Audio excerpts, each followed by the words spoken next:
Que serait-ce que de se tenir devant le trône de Dieu, entouré d'anges et des rachetés, adorant en parfaite harmonie? Peux-tu imaginer le son, la gloire, la présence écrasante de Dieu? L'adoration au ciel dépasse tout ce que nous avons jamais vu sur terre, et la Bible nous donne un aperçu de cette réalité à couper le souffle. Dans l'étude biblique d'aujourd'hui, nous allons explorer à quoi ressemble l'adoration céleste, qui y participe et pourquoi cela nous concerne aujourd'hui. Si tu t'es déjà demandé à quoi ressemblera l'adoration dans l'éternité, reste avec moi jusqu'à la fin. Tu ne voudras pas manquer cela. L'adoration au ciel est centrée sur le trône de Dieu.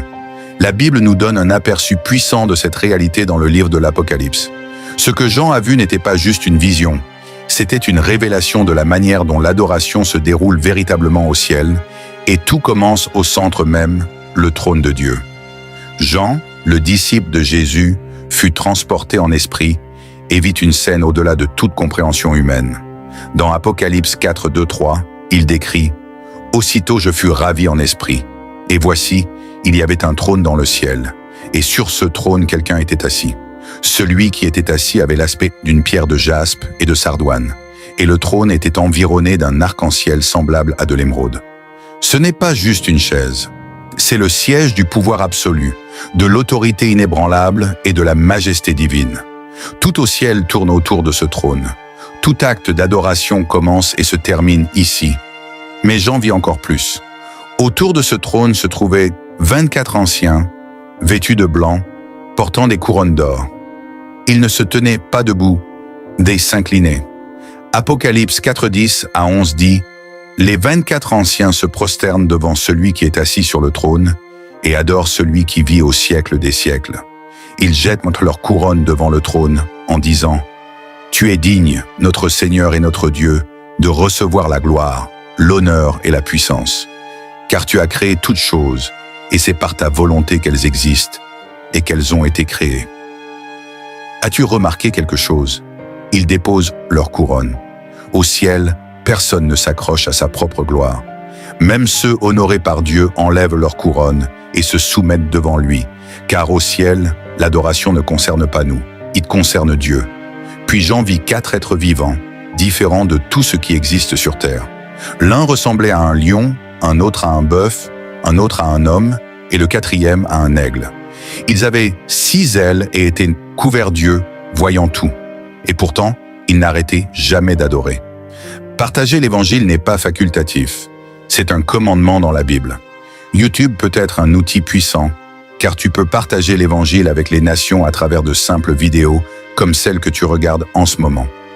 Dans Apocalypse 4:8, il s'écrit « Saint, Saint, Saint est le Seigneur Dieu Tout-Puissant, qui était, qui est et qui vient. » Pas une fois, pas 2 fois, pour toujours. Il ne se lasse jamais, il ne s'arrête jamais. Car quand tu vois vraiment la gloire de Dieu, tu ne peux pas t'empêcher d'adorer. C'est là que beaucoup se trompent. L'adoration, ce n'est pas juste chanter des chants, ce n'est pas juste lever les mains. L'adoration au ciel, c'est un abandon total. C'est reconnaître que devant ce trône, nous ne sommes rien et il est tout. L'adoration au ciel est continue et incessante. As-tu déjà vécu un moment d'adoration si puissant que tu ne voulais jamais qu'il s'arrête? Peut-être lors d'un service à l'église, en prière, ou même seul dans ta chambre? Mais peu importe l'intensité de ce moment, quelque chose t'a toujours tiré hors de cet instant. La fatigue, les distractions ou les soucis de la vie. Mais au ciel, c'est différent. L'adoration ne s'arrête jamais. Elle ne s'efface jamais. Elle ne devient jamais ennuyeuse. Dans Apocalypse 4:8, Jean décrit les 4 êtres vivants qui se tiennent devant le trône de Dieu, couverts d'yeux, voyant tout. Et que font-ils? Ils ne cessent de dire jour et nuit, « Saint, Saint, Saint est le Seigneur Dieu Tout-Puissant, qui était, qui est et qui vient. » Réfléchis à cela. Jour et nuit, sans arrêt, ils sont en présence de Dieu. Et ils sont tellement submergés par sa gloire qu'ils ne peuvent pas s'empêcher d'adorer. Pas une fois, pas 2 fois, mais pour toujours. Ceci n'a rien à voir avec l'adoration sur terre. Ici, nous nous fatiguons, nos voix s'affaiblissent, nos pensées vagabondent. Mais au ciel, il n'y a ni ennui, ni fatigue, ni distraction, parce que la gloire de Dieu est infiniment captivante. Chaque moment en sa présence révèle quelque chose de nouveau, quelque chose de plus grand, quelque chose qui coupe le souffle. Cela devrait nous interpeller. Adorons-nous Dieu par véritable plaisir ou traitons-nous cela comme une obligation? Dans Psaume 27, 4, David a dit « Je demande à l'Éternel une chose, que je désire ardemment. Je voudrais habiter toute ma vie dans la maison de l'Éternel, pour contempler la beauté de l'Éternel et admirer son temple. » David comprenait quelque chose que beaucoup ignorent. L'adoration ne concerne pas seulement le chant, elle concerne la vision. Voir Dieu tel qu'il est, être émerveillé par sa présence et répondre avec tout notre cœur. Mais soyons honnêtes, à quelle fréquence adorons-nous vraiment comme cela? À quelle fréquence désirons-nous rester dans la présence de Dieu, non pas juste pour un chant ou un sermon, mais continuellement? Jésus a dit dans Jean 4,23 « Mais l'heure vient, et elle est déjà venue, où les vrais adorateurs adoreront le Père en esprit et en vérité, car ce sont là les adorateurs que le Père demande. » Dieu recherche de véritables adorateurs, ceux qui ne l'adorent pas seulement quand c'est pratique, mais ceux dont le cœur brûle pour lui, tout comme au ciel. L'adoration au ciel implique toute la création. La plupart des gens pensent que l'adoration est quelque chose que nous faisons dans un service d'église. Mais au ciel, l'adoration est bien plus grande que nous pouvons l'imaginer. Ce n'est pas juste les humains, ce n'est pas juste les anges, c'est toute la création. Jean eut une vision de cela dans Apocalypse 5:11 à 13. « Je regardai, et j'entendis la voix de nombreux anges, des milliers et des millions. Ils entouraient le trône, les êtres vivants et les anciens. Ils disaient d'une voix forte, « L'agneau qui a été immolé est digne de recevoir puissance, richesse, sagesse, force, honneur, gloire et louange. » Puis j'entendis toute créature dans le ciel, sur la terre, sous la terre et sur la mer, et tout ce qui s'y trouve dire, « À celui qui est assis sur le trône et à l'agneau soit la louange, l'honneur, la gloire et la puissance au siècle des siècles. » Et pouvez-vous imaginer cela? Pas seulement les anges, pas seulement les saints, mais chaque être vivant, chaque créature, chaque partie de la création déclare la gloire de Dieu. C'est là que beaucoup de gens comprennent mal l'adoration. Ce n'est pas seulement une expérience personnelle, c'est toute la création qui reflète la gloire de Dieu. Psaume 148, 1 à 3 dit « louez l'Éternel du haut des cieux, louez-le dans les lieux élevés, louez-le, vous tous ses anges. Louez-le, vous toutes ses armées célestes. Louez-le, soleil et lune. Louez-le, vous toutes étoiles brillantes. » Même les étoiles adorent Dieu, les montagnes, les océans, les animaux. Tous déclarent sa grandeur. Jésus lui-même a dit dans Luc 19, 40, « Je vous le dis, répondit-il, si eux se taisent, les pierres crieront. » Cela signifie que l'adoration n'est pas facultative. Elle est tissée dans la structure même de la création. Si les hommes refusent d'adorer, la création elle-même prendra leur place. Ensuite, les chants du ciel ont une signification profonde. Au ciel, l'adoration n'est pas seulement une question de musique, c'est une question de vérité. Chaque chant porte une signification profonde, déclarant la grandeur de Dieu, sa puissance et son amour pour nous.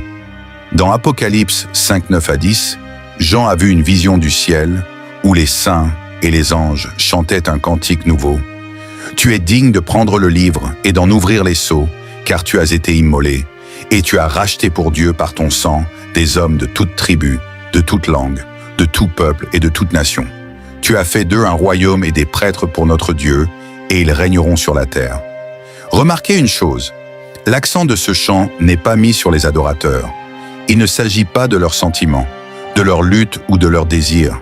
Il est entièrement centré sur Jésus, l'agneau immolé.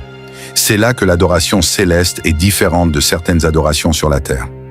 Beaucoup de chants aujourd'hui parlent de moi, ma percée, ma bénédiction, mes émotions. Mais au ciel, l'adoration ne parle jamais de nous. Elle est entièrement centrée sur lui. Dans Philippiens 2, 9 à 11, Paul dit « C'est pourquoi aussi Dieu l'a souverainement élevé et lui a donné le nom qui est au-dessus de tout nom, afin qu'au nom de Jésus, tout genou fléchisse dans les cieux, sur la terre et sous la terre, et que toute langue confesse que Jésus-Christ est Seigneur, à la gloire de Dieu le Père. » Les chants du ciel déclarent sa victoire. Ils sont un témoignage de sa rédemption, de son sacrifice et de son autorité absolue sur toute la création. Alors posons-nous la question, quand nous adorons, chantons-nous avec le même cœur que le ciel? Nos chants déclarent-ils sa gloire ou ne sont-ils que des paroles vides? Psaume 96, 1 à 3 dit « Chantez à l'Éternel un cantique nouveau, chantez à l'Éternel, vous tous habitants de la terre. Chantez à l'Éternel, bénissez son nom, annoncez de jour en jour son salut. Racontez parmi les nations sa gloire, parmi tous les peuples ses merveilles. L'adoration céleste n'est pas un divertissement, c'est une déclaration du salut de Dieu. Maintenant, examinons l'environnement physique du culte céleste. Au ciel, l'adoration est une expérience complète. Tous les sens sont engagés, les visions, l'atmosphère, la présence écrasante de Dieu. C'est au-delà de l'imagination. Jean a vu cela dans Apocalypse 4, 2 à 6. Je fus aussitôt ravi en esprit, et voici, il y avait un trône dans le ciel, et sur ce trône quelqu'un était assis. Celui qui était assis avait l'aspect d'une pierre de jaspe et de sardoine, et le trône était environné d'un arc-en-ciel semblable à de l'émeraude. Autour du trône, il y avait 24 trônes, et sur ces trônes, 24 anciens assis, revêtus de vêtements blancs, et sur leurs têtes des couronnes d'or. Du trône sortent des éclairs, des voix et des tonnerres. Devant le trône brûlent 7 lampes ardentes, qui sont les 7 esprits de Dieu. Il y a encore devant le trône comme une mer de verre, semblable à du cristal. Pouvez-vous imaginer cela? Un trône brillant comme des pierres précieuses, un arc-en-ciel resplendissant d'une lumière émeraude, le tonnerre et les éclairs remplissant le ciel, un sol si clair qu'il ressemble à une mer de verre. Ce n'est pas juste un lieu, c'est l'environnement du culte céleste. Dans Apocalypse 20 et 1:18 à 21, Jean donne encore plus de détails. La muraille était construite en jaspe, et la ville était d'or pur, semblable à du verre pur. Les fondements de la muraille de la ville étaient ornés de pierres précieuses de toute espèce. Le premier fondement était de jaspe, le deuxième de saphir, le troisième de chalcédoine, le quatrième d'émeraude, le cinquième de sardoine, le sixième de sardoine, le septième de chrysolite, le huitième de béryl, le neuvième de topaze, le 10e de chrysoprase, le 11e d'hyacinthe, le 12e d'améthyste. Les 12 portes étaient 12 perles. Chaque porte était d'une seule perle. La grande rue de la ville était d'or pur, comme du verre transparent. De l'or si pur qu'il ressemble à du verre. Des murs décorés de toutes les pierres précieuses imaginables. 12 portes faites d'une seule perle massive. Et le plus grand trésor? Il n'y a ni soleil ni lune, car Dieu lui-même est la lumière. Apocalypse 20 et 1:23 dit « La ville n'a besoin ni du soleil ni de la lune pour l'éclairer, car la gloire de Dieu l'éclaire, et l'agneau est son flambeau. » Imaginez-vous en train d'adorer dans ce lieu, entouré par l'éclat de la gloire de Dieu, une lumière jaillissant de sa propre présence, des couleurs au-delà de tout ce que nous avons jamais vu, une atmosphère si sainte, si écrasante, qu'aucun mot ne peut la décrire. Voilà ce qui nous attend, pas seulement des chants, pas seulement des voix, mais une rencontre avec la majesté de Dieu dans un lieu trop beau pour être décrit. Savez-vous que le culte au ciel nous montre à quoi notre culte devrait ressembler maintenant? Vous êtes-vous déjà demandé si notre manière d'adorer aujourd'hui nous prépare vraiment pour le ciel? Si le culte céleste est si puissant, si absorbant, notre adoration sur terre ne devrait-elle pas être différente? Jésus nous a donné la réponse dans Jean 4:23 à 24. Mais l'heure vient, et elle est déjà venue, où les vrais adorateurs adoreront le Père en esprit et en vérité. Car ce sont là les adorateurs que le Père demande. Dieu est esprit, et il faut que ceux qui l'adorent en esprit et en vérité. L'adoration au ciel n'est pas banale. Ce n'est pas juste chanter machinalement. Ce n'est pas juste un autre chant un dimanche matin. C'est une adoration remplie de l'esprit, centrée sur la vérité et profondément personnelle. Dans Apocalypse 4:8, les 4 êtres vivants adorent sans cesse en criant « Saint, Saint, Saint est le Seigneur Dieu, le Tout-Puissant, qui était, qui est et qui vient. » Ce n'est pas forcé, c'est une adoration qui jaillit naturellement de la révélation de qui est Dieu. Alors voici la vraie question. Quand nous adorons, est-ce que nous nous contentons d'aller à travers les gestes habituels Où est-ce que nous rencontrons réellement Dieu? Si l'adoration au ciel est incessante, passionnée et centrée sur Dieu, la nôtre devrait-elle être différente? Avez-vous déjà imaginé à quoi ressemblera l'adoration céleste? Sera-t-elle solennelle et silencieuse ou sera-t-elle une grande célébration? La Bible nous en donne un aperçu dans Apocalypse 19, 6 à 7. « Et j'entendis comme une voix d'une foule nombreuse, comme un bruit de grandes eaux et comme un bruit de fort tonnerre, disant « Alléluia, car le Seigneur notre Dieu Tout-Puissant est entré dans son règne. Réjouissons-nous et soyons dans l'allégresse, et donnons-lui gloire, car les noces de l'agneau sont venues, et son épouse s'est préparée. Ce n'est pas une réunion silencieuse, c'est une explosion céleste de louanges. Des millions de voix criant la victoire, célébrant Jésus et son peuple racheté. Le festin des noces de l'agneau, c'est le plus grand mariage de l'histoire. C'est le moment où Christ et son Église sont unis pour toujours. Cela signifie que l'adoration au ciel n'est pas seulement une question de révérence. C'est aussi une question de joie, d'enthousiasme et de célébration. Dans Psaume 16, 11, la Bible dit « Tu me feras connaître le sentier de la vie. Il y a d'abondantes joies devant ta face, des délices éternelles à ta droite. » Cela nous enseigne une vérité puissante. L'adoration en présence de Dieu apporte une joie débordante. Si le ciel se réjouit, notre adoration ici sur terre devrait-elle être sans vie? L'adoration céleste dépasse tout ce que nous pouvons pleinement comprendre. Mais une chose est certaine, elle est glorieuse, puissante et remplie de joie. Imaginez-vous là, debout devant le trône, rejoignant des millions de voix qui louent Dieu pour l'éternité. Cela ne réveille-t-il pas quelque chose en vous? Maintenant, prenez un instant pour réfléchir. Qui dans votre entourage a besoin d'entendre cela? Qui a besoin d'être rappelé de la beauté et de la joie d'adorer Dieu? Si cette vidéo vous a béni, ne la gardez pas pour vous. Aimez, partagez et laissez les autres découvrir la vérité sur l'adoration céleste.